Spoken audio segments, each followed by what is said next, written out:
오늘 본문 히브리서 말씀을 보면요, 지난주에도 우리가 히브리서 말씀을 나누었는데 당시 로마에 의해 핍박받고 있던 유대인들에게 보내졌던 편지가 히브리서입니다. 히브리서를 가만히 보면 히브리서 기자는요, 당시 로마의 핍박 속에 고난받고 있던 성도들을 향해서 그 고난을 이기는 방법과 비결이 예수를 바라보는 일이라고 합니다. 예수를 깊이 묵상하고 예수님을 바라보는 일. 그러면서 오늘 우리가 읽었던 본문에는 그 예수님이 누구신지를 구약의 말씀을 인용해서 설명을 하며 예수님은 우리의 대제사장 되신다라는 것을 이야기하는 것이 5장 전반부의 이야기입니다. 그렇게 우리의 대제사장 되신 예수님에 대한 이야기를 설명하면서 멜기세덱에 대한 이야기를 하기 시작합니다. 그런데 이 히브리서 기자가 멜기세덱에 대한 이야기를 하면서 이 멜기세덱에 대한 이야기를 하는데 이 편지를 받는 수신자들이 그 의미가 무엇인지를 잘 깨닫지 못할 것 같은 거예요. 신앙생활 한 지는 오래되어졌는데 여전히 아직 믿음의 수준이 너무너무 연약하고 약하여서 이렇게 멜기세덱에 대한 이야기를 깨닫지 못할 것 같다는 생각이 들었어요. 그래서 분위기를 반전해서 다른 이야기를 갑자기 5장 11절부터 시작합니다. 그 전까지는 예수님이 대제사장 되심을 이야기하고 있다가 5장 11절부터는 무슨 얘기를 하는가 하면요, 11절에 보면 멜기세덱에 관하여는 할 말이 많이 있지만, 멜기세덱에 대해서 많은 할 말들이 있지만 너희가 듣는 귀가 둔하여서 설명하기가 어려우니라. 너희가 아직 믿음이 너무너무 연약해서 그래서 설명해도 알아듣지를 못할 것 같다. 아직 믿음이 연약해서 그 말씀을 도대체 이해하지 못할 것 같은 답답함이 히브리서 기자에게 있었던 거예요. 그리고 나서 히브리서 기자는 5장 11절부터 6장까지 오늘 내용의 이야기를 말씀하고 있습니다. 원래 그래서 5장 10절부터 7장 1절까지 연결하면 내용이 이어집니다. 예수님께서 우리의 대제사장 되심을 쭉 설명을 하며 이어갈 수가 있어요. 그런데 그 이야기를 하다가 갑자기 오늘 내용을 삽입을 시킨 거예요. 히브리서 기자는. 예를 들면 우리가 이렇죠. 우리가 편지를 쓰고 있어요. 편지를 막 쓰고 있는데 갑자기 편지를 쓰면서 이 편지의 내용도 중요하지만 이 편지의 내용만큼 정말 중요한 것을 내가 빠져먹었어요. 근데 편지를 쓰면서 그 내용이 나오게 되어졌어요. 그래서 잠깐 그 사이에 그 내용을 쓰는 것처럼 그렇게 오늘 본문의 말씀은요, 히브리서 기사에 예수님께서 대제사장 되심을 이야기하며 삽입하고 있는 말씀의 내용이 오늘 본문의 내용입니다. 그 내용이 무엇인가 하면 이런 내용입니다. 우리가 한번 예수님을 믿는 것으로 끝나는 것이 아니라 우리의 믿음이 딱딱한 음식을 먹을 수 있는 장성한 분량으로 성장해야 된다라는 것을 이야기하고 있어요. 아직 멜기세덱에 대해서 잘 이해하지 못하는 그들을 보면서, 아직도 초보의 수준에 머물고 있는 그들을 보면서, 우리가 믿음으로 예수를 믿으면 예수 믿는 것으로 끝나는 것이 아니라 그리스도의 장성한 분량까지 점점 성장해야 되는데 성장하지 않는 이 그리스도인들을 보면서 안타까움이 이 히브리서 기자에게 있었던 것이죠. 그러면서 예수님이 대제사장 되시는 내용도 너무너무 중요한 내용이지만 믿음의 성숙과 성장에 대해서 다시 한번 히브리서 기자는 권면을 하고 도전을 주고 있는 말씀이 오늘 본문의 말씀입니다. 오늘 본문을 보면 이렇게 얘기합니다. 12절 보면 때가 오래되었으므로 너희가 마땅히 선생이 되었을 터인데 너희가 다시 하나님의 말씀의 초보에 대하여 누구에게서 가르침을 받아야 할 처지이니 단단한 음식은 못 먹고 젖이나 먹어야 할 자가 되었도다. 너희가 예수 믿은 지가 오래되어져서 마땅히 때가 되어져서 이제는 선생이 되어줘야 된다라는 거예요. 가르치고 복음을 전하고 사람을 세워가는 선생이 되어줘야 되는데 여전히 너희가 연약하여서 딱딱한 음식은 먹지 못하고 어린아이처럼 젖병만 빨고 있는 그런 수준이다라는 것을 이야기하는 거예요. 그럼 13절, 14절 이 신앙의 성장의 모습을 우리의 삶의 성장에 대한, 인간이 성장한 과정을 통해서 설명을 하는데 이렇게 얘기합니다. 13절 보면 이는 젖을 먹는 자마다 어린 아이니 의의 말씀을 경험하지 못한 자요 단단한 음식은 장성한 자의 것이니 그들은 지각을 사용함으로 연단을 받아 선악을 분별하는 자들이다. 어린 아이같이 아직도 젖병을 빨고 있는 신앙생활을 하는 사람이 있는 반면에 장성한 자는 단단한 음식을 먹고 의를 분별하며 연단하여 하나님 앞에 성숙한 사람으로 변화여진다라는 것을 이야기하고 있어요. 여러분, 이렇게 한번 생각을 해봅시다. 오늘 예배를 끝나고 여러분 아마 다 식당 가서 식사를 하실 거죠? 근데 식사를 하시는데 한 40대의 한 중년의 남성이 식당에서 밥을 타서 밥을 먹어야 되는데 밥을 타서 밥을 먹는 게 아니라 저쪽 귀퉁이에서 젖병을 빨고 있다라고 생각을 해보세요. 얼마나 징그럽겠어요, 그죠? 마땅히 딱딱한 음식을 먹어야 되는데 아직도 젖병을 빨고 있는 거예요. 그런데요, 오늘 히브리서 기자가 그 이야기하고 있어요. 오랫동안 신앙생활을 했으면 이제는 마땅히 딱딱한 음식을 먹을 수 있는 장성한 분량까지 자라야 되는데 아직도 젖병 빨고 있다라는 거예요. 우리의 영적인 상황이 그렇다라는 거예요. 우리의 몸은 성장했을지 모르겠어요. 그러나 영적으로는 아직도 어린 아이와 같이 기독교의 그리스도교의 초보에 머물러서 그곳에만 바라보고 신앙의 성장과 변화가 일어나지 않는다라는 거예요. 여러분, 우리의 자녀들이 만약에 자라지 않는다면 얼마나 마음이 아플까요? 그 40대의 그 사람이 우리 아들이라고 생각을 해보세요. 그 엄마는 하늘이 무너질 거예요. 그죠? 그런데 영적으로 성장하지 않은 우리의 모습을 보면 하나님 아버지가요, 그러시다는 거예요. 그렇게 아파하신다라는 거예요. 오늘 히브리서 기자가 보기에는 당시 그리스도인들의 문제는요, 로마의 핍박의 문제가 아니었습니다. 그보다 더 큰 문제는 외부의 어려움의 문제가 아니라 내면의 어려움의 문제였었어요. 그리스도인들이 변하지를 않는 거예요. 성숙하지를 않는 거예요. 성장하지를 않는 거예요. 오늘 많은 사람들이 신앙생활하며 핑계를 대며 세상이 악해졌다라는 거예요. 세상이 이렇기 때문에 우리가 믿음 생활하기 힘들다라는 거예요. 근데 진짜 근본적인 문제는요, 세상의 문제가 아니라 환경의 문제가 아니라 내 안에 있어요. 나의 신앙이 자라지 않는 거예요. 고난을 이겨낼 수 있는 힘 있는 능력 있는 그리스도인으로 서야 되는데 여전히 믿음의 초보에 머물러서 작은 고난이 와도 쓰러지고 넘어지는 것이 우리의 모습인 거예요. 그렇죠? 그래서 오늘 히브리서 기자는요 6장 2절에 이렇게 얘기되며 세례들과 안수와 죽은 자의 부활과 영원한 심판에 관한 교훈의 터를 다시 닦지 말고 완전한 대로 가라. 다시 초보로 자꾸 돌아가지 말고 완전한 대로 가라. 그렇게 말합니다. 이 말씀을 사도 바울은 뭐라고 얘기하는가 하면요, 에베소 4장 15절에 범사에 그에게까지 자랄지어다. 그리스도의 장성한 분량까지 성장하고 자라라. 그렇게 이야기하고 있어요. 사도 요한도 그 이야기를 합니다. 사도 요한도 믿음의 성숙의 단계를 우리 인간의 성장의 단계와 비교해서 이야기를 합니다. 그래서 네 단계로 구분을 하면서 사도 요한은 우리에게 이야기하는 첫 번째 단계는요, 갓난 아이의 단계예요.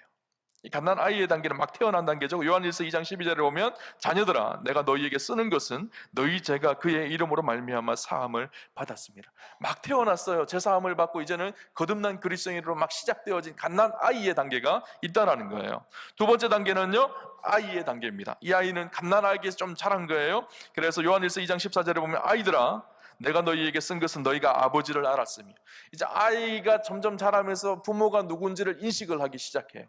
그러면 내가 어려움이 생겼을 때 부모에게 도움을 요청하기도 하고 필요를 구하기도 합니다. 그것이 아이의 단계예요. 세 번째 단계는 청년의 단계입니다. 요한일서 2장 14절에 보면 청년들아 내가 너희에게 쓴 것은 너희가 강하고 하나님의 말씀이 너희 안에 거하시며 너희가 흉악한 자를 이기었습니다. 이제는 청년이 되어져서 세상을 이기며 살아간다라는 거예요. 힘이 있어서 세상을 이길 힘이 생긴 존재, 청년 그리스도인이라는 거예요. 마지막 단계가요, 아비의 단계입니다. 요한일서 2장 14절에 보면 아비들아 내가 너희에게 쓴 것은 너희가 태초부터 계신 이를 알았으며, 무슨 말일까? 여기서 알다라는 말은요 그냥 지식으로 아는 것이 아니라 체육을 하고 느끼고 삶으로 실제로 아는 암을 의미합니다. 하나님이 누구신지를 알고 그 하나님을 누리고 그 하나님을 만나고 그 하나님과 동행하는 삶을 살고, 아비와 어미의 특징이 있죠. 무엇일까요? 어린 아이들을 돌보고 기꺼이 자기를 희생하며 섬기는 자들이 아비와 어미잖아요. 그죠? 그런 수준이 있다라는 거예요. 어떤 사람은 막 태어난 어린아이, 어떤 사람은 조금 자란 아이, 어떤 사람은 자라서 성장한 청년, 어떤 사람은 영적인 아비, 어미가 있다라는 거예요. 여러분은 어딘가요? 이 네 단계 중에 나는 어디에 속해져 있나요?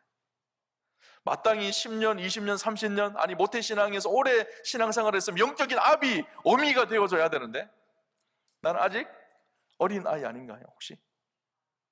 혹시 나는 아이 수준에만 있는 것이 아닌가요? 하나님 이것도 주시고요, 저것도 채워주시고요, 이것도 해결해 주시고요, 그때만 하나님을 찾는, 아니면 나는 청년의 때가 되어졌나요? 아니면 나는 영적 아비 어미가 되어서 영혼을 살려내고 복음을 전하며 하나님의 뜻을 이루는 장성한 사람이 되어졌나요? 안타깝게요, 한국교회에 영적 아비 어미들이 많지 않다라는 거예요.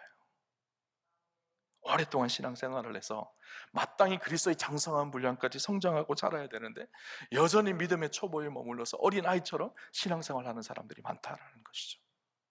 그럼 어떻게 하면 우리가 우리의 믿음이 성숙하고 자랄 수가 있을까요?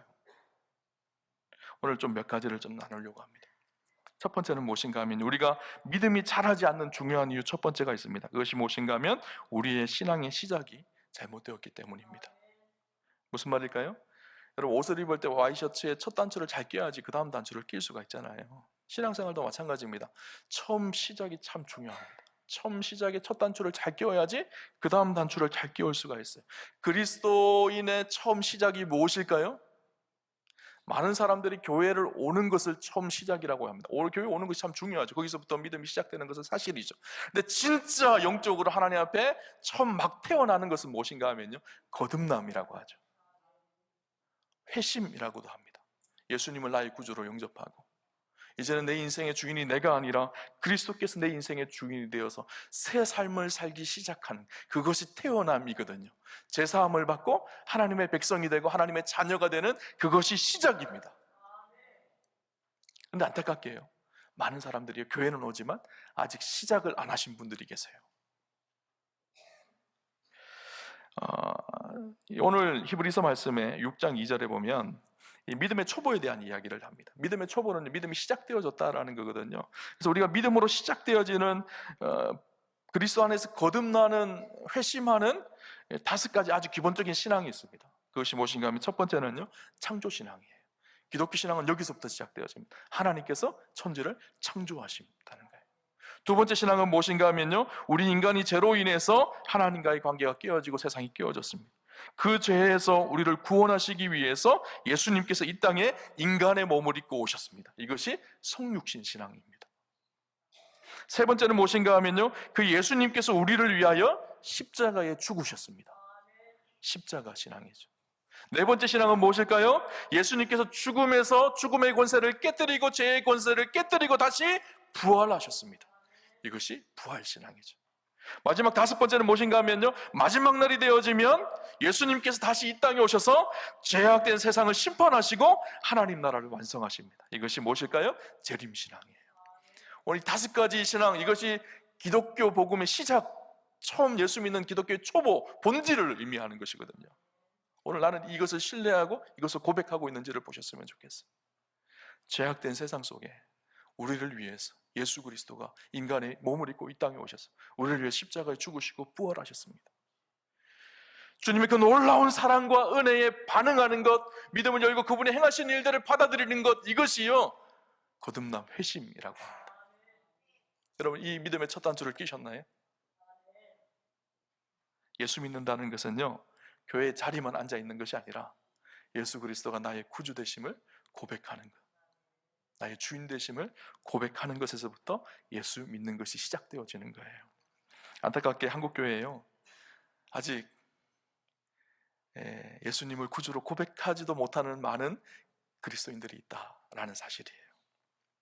이 회심은요, 사도 바울처럼 극적인 사건으로 우리 인생 가운데 찾아오기도 합니다. 그러나 어떤 분들은요, 처음 모태신앙으로 태어나서 믿음이 자라가면서 신앙생활 천천히 이 과정들이 진행되는 분들도 있어요. 그래서 어떤 분들은 갑자기 바울처럼, 사울이 바울 되었던 것처럼 변화되는 사람도 있고, 어떤 사람은 내가 믿음으로 예수님에 대해서 알아가면서 내 인생에 진짜 예수님이 나의 주인 되십니다, 나의 주님이십니다 라고 고백하는 그런 과정도 있어요. 하여튼 여러 가지 방법으로, 어떠한 방법이든지 하나님은 우리를 통해서 이 회심의 과정을 거쳐서 그리스도인 되게 하시는 거예요.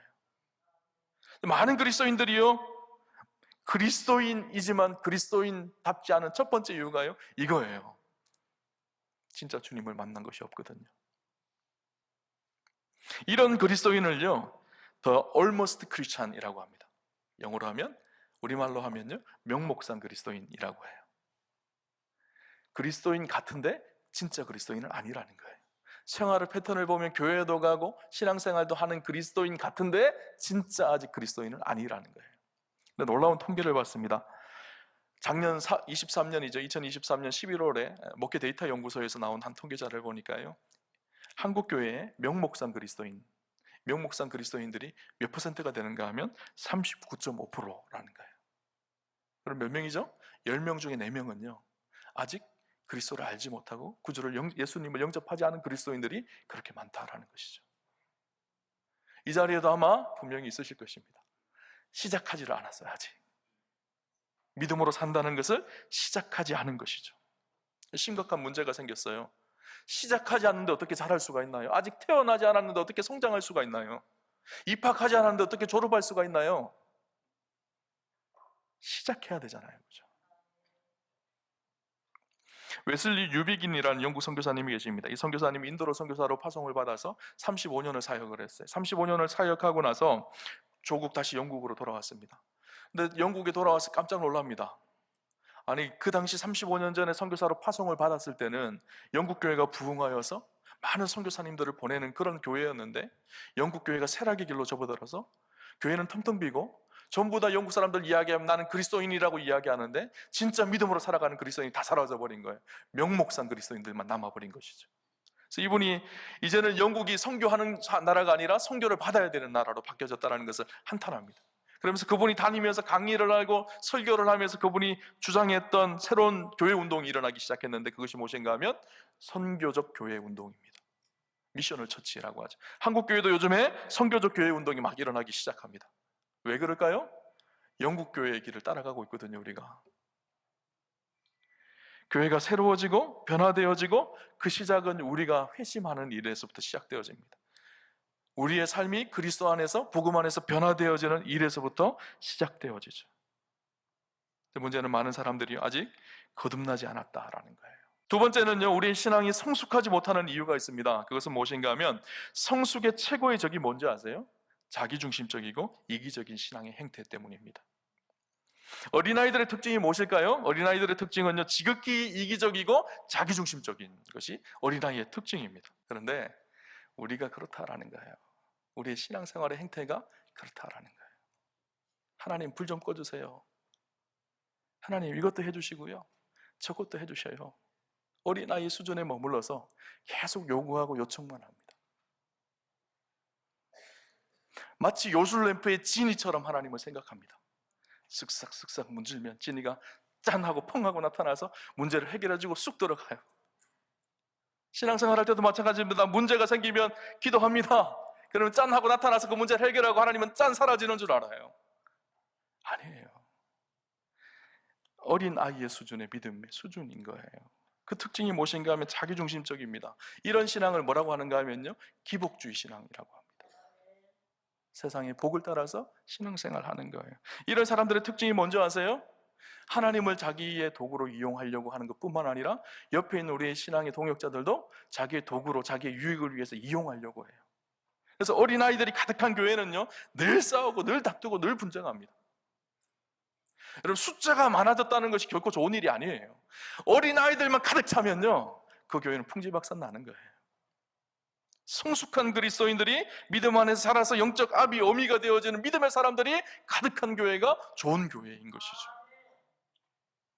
그럼 우리의 신앙의 생각을 좀 전환했으면 좋겠어요. 나 중심에서 하나님 중심으로, 나 중심에서 우리의 중심으로 우리의 관점을 바꿔야 합니다. 그러지 않으면 자라지 않습니다. 우리가 그저 어린 아이들이 어렸을 때는 이기적이고 자기중심적이지만 주로 언제 바뀌죠? 군대 갔다 오면 바뀌잖아요. 그렇죠? 그리고 군대 갔다 오면 어른 된다고 얘기하잖아요. 군대 갔다 오면요, 자기중심적인 생각들을 벗어버리거든요. 그리고 우리 어머니가 이렇게 힘들었구나, 우리 아버지가 이렇게 힘들었구나, 이것을 알게 되어져요. 그러면 자랐다 그럽니다. 성장했다 그럽니다. 신앙생활도 마찬가지예요. 나 중심에서 우리 중심으로, 하나님 중심으로 바뀌어지기 시작하는 것이 성장이에요. 성장을 위해서 이기적인 생각들을, 자기중심적인 생각들을 내려놓아야 합니다. 마지막 세 번째, 우리가 신앙에 성장하지 못하는 중요한 이유가 있습니다. 신앙의 훈련을 하려고 하지 않습니다. 훈련을 해야지 자라거든요. 훈련을 해야지 강해지거든요. 훈련을 해야지 성숙하거든요. 오늘 보면 14절을 볼까요? 이렇게 얘기합니다. 단단한 음식은 장성한 자의 것이니 그들은 지각을 사용함으로 연단을 받아 선악을 분별하는 자들이니라. 단단한 음식은 장성한 자의 것이니 그들은 지각을 사용함으로 연단을 받는다라고 그렇게 말하고 있죠. 연단이라는 말이 무슨 말일까요? 훈련이라는 말이거든요. 훈련을 통해서 성숙해진다라는 말이. 이 연단이라는 말이요, 헬라어로는 김나조우라는 단어로 되어져 있습니다. 이 단어의 뜻은 무엇인가 하면 우리가 독일어에 보면 김나지움이라는 단어로 쓰는데 체육관, 훈련소라는 뜻이에요. 영어로 하면 뭐죠? 짐이라 그러잖아요. 체육관, 운동, 육체적 훈련을 하는 곳, 그 의미예요. 우리 영적으로 그렇게 훈련을 해야 된다는 거예요. 어떤 훈련을 할까요? 하나님의 말씀이 우리의 삶이 되도록, 몸에 배이도록 훈련을 해야 돼요. 그래서 오늘 본문에 보면요, 지각을 사용함으로 이렇게 이야기하고 있죠. 사용하다라는 말이 헬라어로는 디아텐 핵신이라는 단어로 되어 있는데, 영어 성경으로 by habit 되어 있더라고요. 이 말은 무슨 말인가? 몸에 배이게, 하나님의 말씀이 우리의 삶의 몸에 배이게 훈련해야 된다라는 거예요. 말씀을 듣고 말씀을 삶으로 가져와서 삶 속에서 그 말씀이 이루어지도록 훈련하셔야 된다는 거예요. 근데 훈련에는요, 고통이 따릅니다. 그냥 되지 않아요. 여러분, 운동선수가 훈련을 합니다. 그냥 되지 않아요. 훈련하면 어떻게 될까요? 안 하던 운동을 하면요, 실핏줄이 터지죠. 모세혈관이 터집니다. 그러면 너무너무 아파요, 온몸이. 그죠? 근데 아픔에도 불구하고 계속 훈련을 하는 거예요. 아프지만. 그러면 그것이 어떻게 될까요? 단단하게 근육이 되기 시작하는 거예요. 우리 삶도 마찬가지예요. 하나님의 말씀을 듣고 말씀을 묵상하고 말씀을 읽고 세상 속에 하나님의 백성으로 살아가기가 힘듭니다. 부딪힐 때마다 아픕니다. 고통이 있습니다. 그럼에도 불구하고 계속 그 말씀대로 살려고 순종하고 훈련하고 그렇게 살아가면 어느 순간 근육이 되어지는 거예요. 그래서 세상을 이길 수 있는 힘이 생겨요. 그래서 날마다 밤늦게까지 콜라 마시고 치킨 먹고 피자 먹고 배가 산처럼 나와서 그렇게 하면 어떻게 될까요? 나중에 운동은 안 하고 자꾸 먹기만 하면 어떻게 되죠? 병 걸려요. 그죠? 죽습니다. 그러다가. 그죠? 영적으로도 마찬가지예요. 하나님의 말씀은 듣지 않고 말씀을 읽거나 묵상하지는 않고 세상에 온통 잡다하고 더럽고 추악한 것들만 우리의 눈으로 우리의 귀로 날마다 우리의 마음을 채워보세요. 영혼은요, 죽어가요. 그죠? 여러분, 말씀을 읽고 묵상하고 듣는 훈련을 하십시오. 그리고 그 말씀대로 사는 훈련을 하세요. 감사하게 올해 초부터 저희 교회 공동체 성경 읽기를 시작을 했어요. 참 감사하게 많은 분들이 참석을 해주셨어요. 그래서 온라인으로 또 설교 이 동영상을 통해서 날마다 성경을 읽습니다. 여러분, 성경을 읽으셔야 돼요. 말씀을 묵상하셔야 돼요. 그리고 그 말씀을 붙들고 사셔야 돼요. 아직 등록하지 못하신 분들은요, 교회 홈페이지에 매일 읽을 분량을 그렇게 동영상으로 올려놓습니다. 들어오셔서요, 보시면 돼요. 보시면서 올해는 좀 일독 한번 하셨으면 좋겠어요. 그리고 그 말씀대로 매일매일을 살기를 부단히 노력하시기를 바랍니다. 그렇게 작은 부분이지만 하면 어떻게 될까요? 턱걸이 하나 하던 것을 2개, 3개 하게 되고요. 3개, 4개 하던 것을 10개 하게 되고요. 10개 하던 것을 20개 하게 되고요. 그렇게 성장해 가기 시작하는 거예요. 우리 신앙도 마찬가지입니다. 많은 사람들이 착각하는 것 한 가지가 그렇게 생각, 어느 날 성령 충만을 확 받으면 내 인생이 확 뒤집어지겠지, 그렇게 생각을 합니다. 아니요, 그렇지 않아요. 성령 충만을 받으면 그날부터 훈련을 해야 돼요. 그래야지 변화와 성숙이 일어나기 시작하는 거예요. 훈련하지 않고 절대 자라지 않습니다.